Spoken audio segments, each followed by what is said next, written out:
এই তো এইমাত্র ভালোই হাঁটছিলে, এখন অমনি পেটে ব্যথা? যেভাবে হেঁটে আসছিলে দেখে তো মনে হচ্ছিল না যে পেটে ব্যথা আছে। জোর করে হাঁটছিলাম গো। হ্যাঁ, আস্তে আস্তে হাঁটলে বেশি পেটে ব্যথা করবে, ওই জন্য টান টান হয়ে জোরে জোরে হাঁটছিলাম, যাতে ডাক্তারবাবুর কাছে যেতে পারি। ডাক্তারবাবু ওষুধ দিলে পেটে ব্যথাটা একটু কমবে। ওরে বাবা রে! আচ্ছা ঠিক আছে ঠিক আছে, এখন বাড়ি চলো। চলো গো দিদি, বাড়ি চলো। বাবু যখন বলতেছেন, বাবু ডাক্তার দেখিয়ে দেবেন, ওষুধ দিয়ে দেবেন, চলো আপনারা। বাবু কোনো চিন্তা নেই, চলো গো দিদি, চলো। ঠিক বলেছো দিদি, বাবুরা যখন আছেন আমাদের আর চিন্তা কিসের বলো। চলো। এই শোন, তোরা দুজনে পিছনে থাকবি আর আমরা দুজন সামনে থাকবো, ঠিক আছে? আর এদের দুজনকে কিন্তু মাঝখানে রাখতে হবে, ঠিক আছে? বাবু, আপনি কি ভাবতেছেন আমরা পাইলে যাব?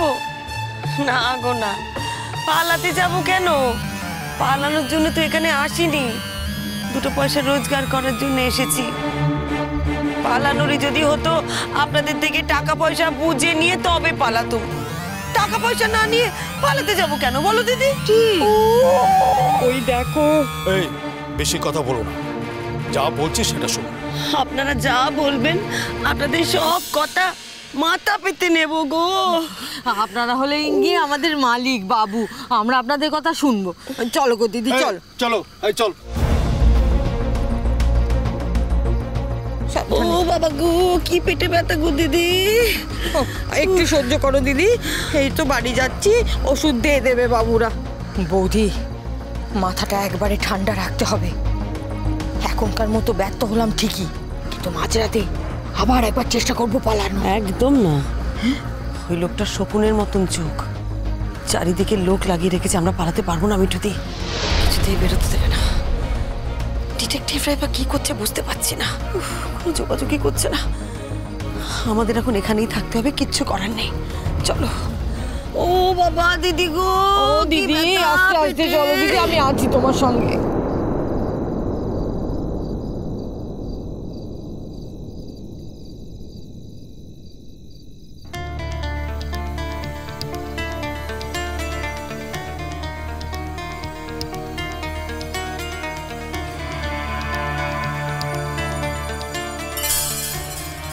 দিদিমা, দিদিমা ছোটুর সাথে দেখা হলো না তো। ওমা, কোথায় ছিলে তুমি?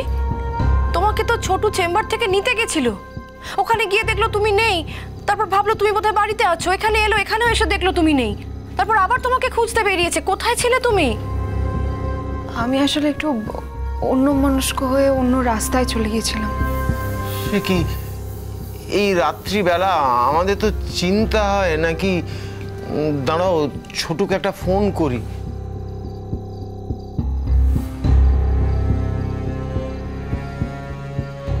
কি হয়েছিল দিঠি? মানে অন্যমনস্ক হয়ে তুমি অন্যদিকে চলে গেছিলে কেন? কি হয়েছিল?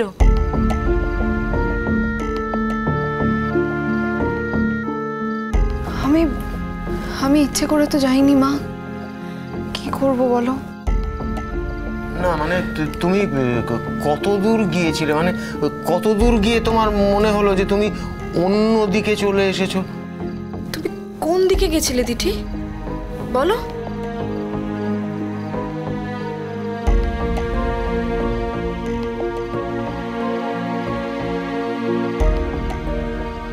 সবুজ গ্রামের দিকে।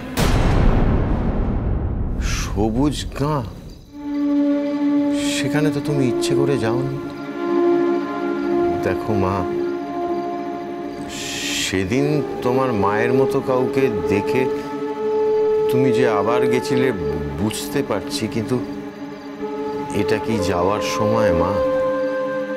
ওই এলাকাটা ভালো না, তাও যদি তুমি দিনের বেলায় যেতে একটা কথা ছিল।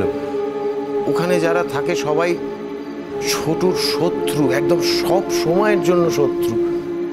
ওরা আমার বড় ছেলেটাকে মেরে ফেলেছে। ওরা যদি তারা আমার ছোটুকেও বিপথে নামাতে চেয়েছিল। ওরা যে তোমার সাথে ভালোভাবে কথা বলে তাও তো না, তাও তুমি একা একা চলে গেলে। কি করব? আমার সঙ্গে তো আজও দেখা হয়েছিল। কার দেখা হয়েছিল? দুজন বউয়ের। আমি পাশ দিয়ে হেঁটে যাচ্ছিলাম, জানো তো তাদের মধ্যে একজনের থেকে না আমি একদম আমার মায়ের শরীরের গন্ধটা পেয়েছি। আমি তাদেরকে জিজ্ঞেসও করলাম, তারা বলল তারা অন্য গ্রাম থেকে এসেছে, আমি কেন তাদের কথা জানতে চাইছি। কিন্তু আমি সেদিনও আমার মায়ের হাঁটা চলাটা ভুলতে পারিনি, আর আজও আমি আমার মায়ের শরীরের গন্ধটা ভুলতে পারছি না। কি ব্যাপার, কোথায় ছিলে তুমি? আর বলিস না ছোটু, ও সবুজ গায়ের দিকে চলে গেছিল। আমি জানি তুমি একটা সর্বনাশ বাঁধাবে। এই সর্বনাশটা বাঁধাবার জন্য তুমি একবারে উঠে পড়ে লেগেছো। কি সর্বনাশ বাঁধিয়েছি আমি? আর সর্বনাশ হতে আর বাকিটাই বাকি আছে। তুমি সবুজ গায়ের ওদিকে কেন গেছিলে দিঠি? আর যদি তোমার যাওয়ারই ছিল তুমি আমাকে বলে গেলে না কেন? দিঠি, তোমাকে চেম্বার থেকে আমি বাড়িতে আনতে যাই সেটা তো তুমি জানো। আজকে আমি গিয়ে দেখলাম তুমি চেম্বার আগে ছুটি করেই চলে গেছো। আমি আবার বাড়ি এলাম, বাড়ি থেকে আবার চেম্বার গেলাম, এদিক ওদিক সেদিক তোমায় কোথাও খুঁজে পেলাম না। দিঠি, তোমাকে নিয়ে যে আমার কতটা টেনশন হয় সেটা কি তুমি অনুমান করতে পারো? এত টেনশনের কি আছে? দেখেছো বাবা, বলছে টেনশনের কি আছে। আচ্ছা দিঠি, আমি তো কাল থেকে অফিসে যাব, আমি চাইলেও তোমার সঙ্গে যেতে পারবো না। আর এই অবস্থায় বৌদিও যাবে কিনা জানি না। না না, ঠিক আছে, আমি তো আছি, আমি সাথে যাব। কিন্তু বাবা, ওকে তো নিজে সাবধান হতে হবে। ও যদি এরকম অসাবধান হয় আর কোনো যদি একটা দুর্ঘটনা ঘটে যায় তখন? ওকে বুঝতে পারছে না ওরা কতটা ডেঞ্জারাস। আমাদের পরিবারটাকে ওরা শেষ করে দিতে চেয়েছিল, আমার জীবনটা নিয়ে ছিনিমিনি খেলতে চেয়েছিল। আমি যত তোমায় বলছি ওই এলাকায় না যেতে, তুমি তত যাচ্ছ। এলাকাটা ওদের একার নাকি? হ্যাঁ, ওখানে আর কেউ থাকে না? ওই গায়ে যারা থাকে তারা কেউ ওদের বিরুদ্ধে কথা বলার মতন ক্ষমতা রাখে না। ওরা অনেক কিছুই জানে কিন্তু চুপ করে থাকে। কিন্তু তুমি তো তা করবে না, তুমি তো অন্যায় দেখলে প্রতিবাদ করবেই। হ্যাঁ, প্রতিবাদ করবই। আমি মানুষ হয়ে জন্মেছি অন্যায়ের প্রতিবাদ করব বলেই। তাতে যদি আমাকে মরতেও হয় তাও ভালো। বাবা, ওকে আমি কি বলবো বলো তো? কি হয়েছে তোমার দিঠিমা? হ্যাঁ, আমি জানি যে সেদিন ওই মায়ের মতো কাউকে দেখার পর থেকেই তোমার মনটা ব্যাকুল হয়ে আছে। কিন্তু মায়ের সংসারের প্রতি তোমারও তো একটা দায়িত্ব, কর্তব্য, দায় আছে না? সেসব না হয় বাদই দিলাম, কিন্তু দিঠি মা, তুমি আর ওসব জায়গায় যেও না মা। আর সন্ধেবেলার পর তো একেবারেই যেও না। তোমার যদি কিছু একটা হয়ে যায় তাহলে ছোটুর কি হবে একবার ভাবো তো। আমার ছোটটা বাঁচবে? আমরা থাকতে পারবো তোমাকে ছেড়ে? ওসব জায়গা একদম ভালো না মা।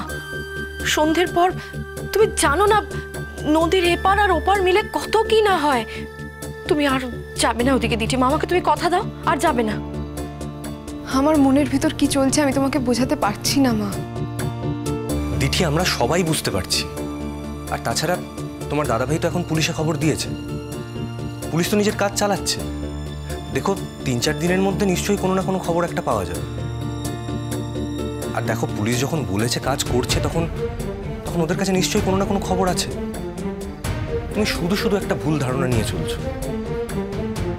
দিঠি, তোমার মা কখনোই সবুজ গায়ে থাকতে পারেন না। তোমার মাকে নিয়ে ওরা কি করবে? আর রোহিত আঙ্কেলের টিকি ছোঁয়ারও ক্ষমতা ওদের নেই।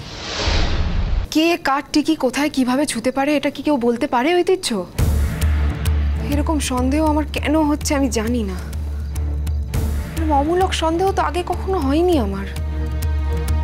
ওই যে মায়ের মতো কাউকে দেখেছো না, সেদিন থেকেই তোমার মনে এই সন্দেহের বাসা বেঁধেছে। আচ্ছা, রোহিত আঙ্কেলের লেখাতে তো সবুজ বন না সবুজ গাঁ কি একটা লেখা ছিল। সবুজ বন যদি হয় সেটাও সবুজ গাঁয়ের সাথে মিলে যাচ্ছে। আর সবুজ গাঁ লেখা ছিল কিনা আমার ঠিক এক্স্যাক্টলি মনে নেই, কিন্তু তাহলে তো এই সবুজ গাঁকে বাদ দেওয়া যায় না। কিন্তু দিঠি, লেখাটা রোহিত আঙ্কেলের ফোন থেকে এসেছিল ঠিকই, কিন্তু তার মানে তো এটা নয় যে লেখাটা রোহিত আঙ্কেলই লিখেছে। তার তো কোনো প্রমাণ আমাদের কাছে নেই। দেখো দিঠি, আমরা কিন্তু এক্স্যাক্টলি কি হয়েছে কিচ্ছু জানি না। কিন্তু সবুজ গাঁ কথাটা তো পরিষ্কার লেখা ছিল, সেটা তো আমাদের মাথায় রাখতে হবে। সে যাই হোক না কেন দিঠি, তুমি তো আর একা হাতে ওদের সঙ্গে লড়াই করতে পারবে না। এরকম শত্রুদের সাথে একা হাতে লড়াই করা যায় না। আর তুমি যে পথ দিয়ে যাতায়াত করছো, ওদের যদি তোমার ওপর সন্দেহ হয়, তোমাকেই ওই পথ থেকে কোথায় নিখোঁজ করে দেবে, আমাদের পক্ষে আর তোমাকে খুঁজে পার করা সম্ভব হবে না। ওরা এর আগে কত লোককে এরকম ভাবে মেরেছে তুমি জানো? ওরা কি সর্বশক্তিমান? ওদের এগেনস্টে আমরা কিচ্ছু করতে পারবো না, এটা আমি মেনে নিতে পারবো না ঐতিহ্য। দিঠি, তুমি প্লিজ শান্ত হও। দেখো, আমি যখন এই জীবনটা বেছে নিতে চেয়েছিলাম তখন তো তুমি আমাকে বাঁচতে দাওনি। তুমি আমাকে একটা চাকরি করা গৃহস্থ লোক বানিয়েছো। আর আজ যদি তোমাকে এই পথে যেতে হয় তাহলে কিন্তু আমি চাকরিটা ছেড়ে দেবো।